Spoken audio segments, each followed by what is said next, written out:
Let it do what it wants. Don't go, I walk in, the gardener leave. But kind of, what I like to do is just take the poem and kind of say it and sketch out what it wants to do in musical meter. And here you can have a half note instead of one beat. I mean, you can stretch it out, but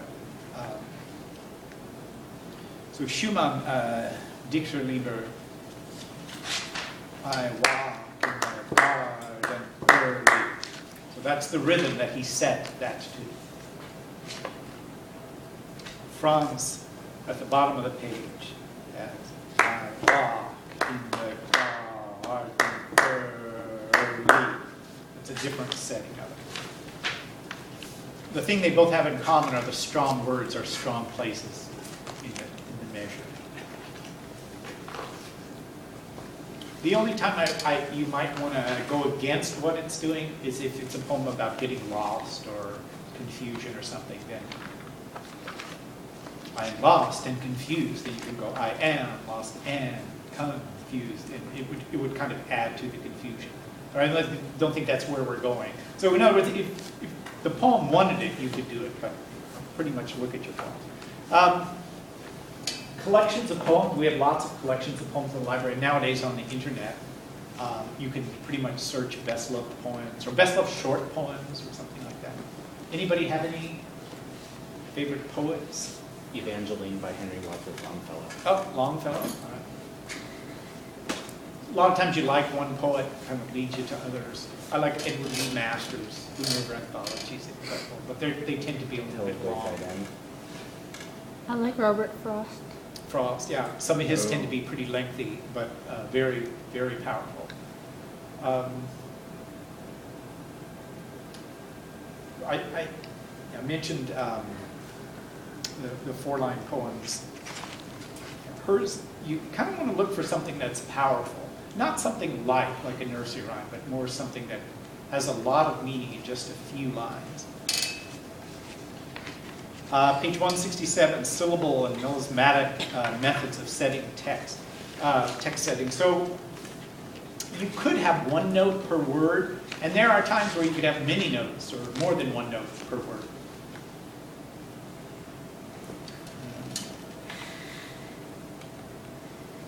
The post brings you no note today. It's a Schubert song. So you get the post brings you no note today. You could also no today. And you could have more than one note. But once again, it depends on the poem that you're setting and the words that you're setting. The word many. You could have many, or you could have many notes for that. Many, something like that. It just depends on how you're feeling. For strophic and through composed songs.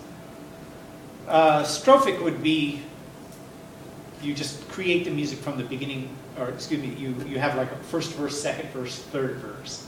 So this would be if you had a poem that had one stanza, second stanza, third stanza. If they all have the same meter, which is traditional in poetry, that once you set up da-da, da-da, da-da, da-da, they all do that. In that case, you could write a melody and put all three stanzas. You'd only have to set the music for one.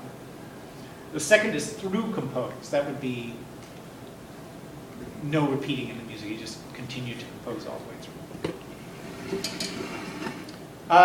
The disadvantage to the strophic is, what if your second verse is a contrast to the first? So if the first stanza is about where you fall in love and the second stanza is they died, then if you do all this happy music about when you fall in love, then on the second stanza you're singing about them dying and all this happy music. So that would be a case for through compose. But if it had something similar, first verse, I love you this much, second verse, I love you even more, third verse, I love you so much more. So it has the kind of same theme, then you could do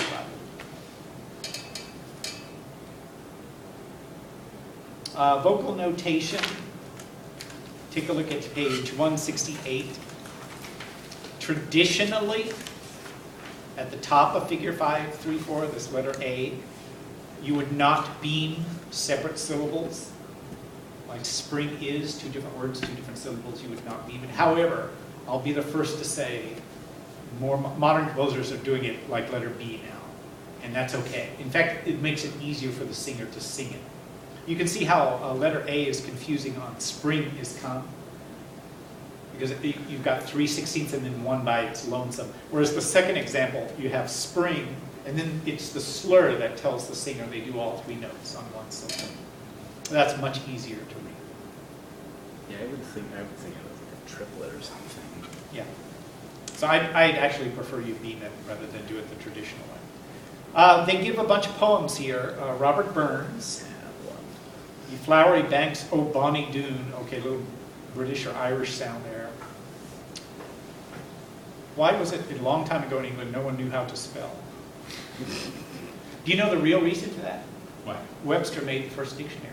Oh. Actually didn't have a Standard. dictionary. So you spelled it how it sounded, so everybody kind of spelled it the way they thought it sounded. Nobody ever thought of standardizing it. Let's see, another Robert Burns. "Of the earths and winds can blow." Okay, you need an old English dictionary for that one too. Bonnie Lassie. Let's see, top of 169, here's 4 stanzas. "Sun above the mountain's head, flushing luster mellow. All the long green fields have spread its first evening yellow." Okay, not super powerful, but you got some colors there, the yellow and the idea of the sunrise or sunset, whatever it is.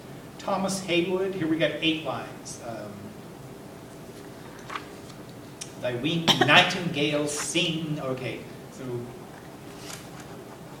nightingale sing, I could launch a big melisma there. Nightingale sing, sing. Or it really would.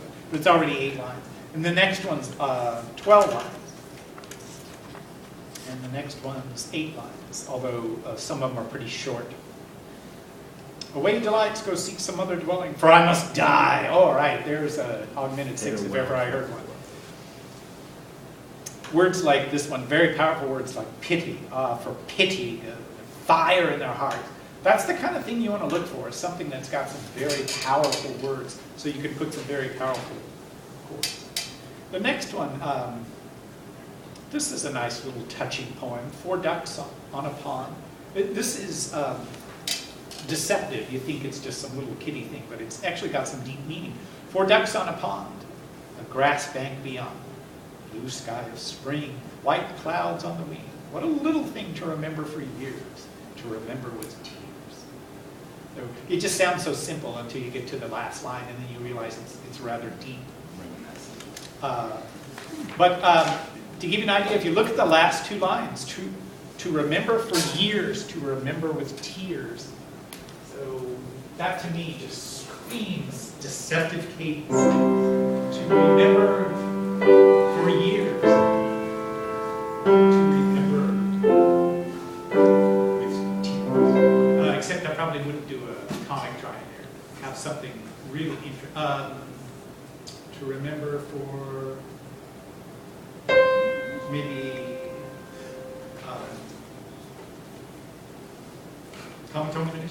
To remember for with tears.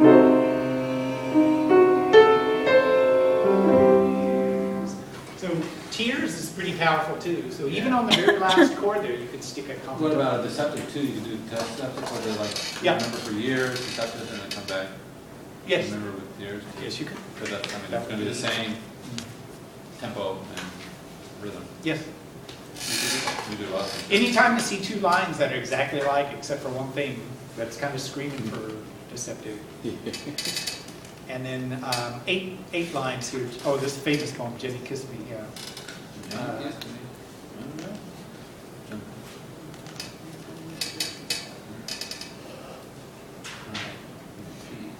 I'm going to add a little bit to this because I would suggest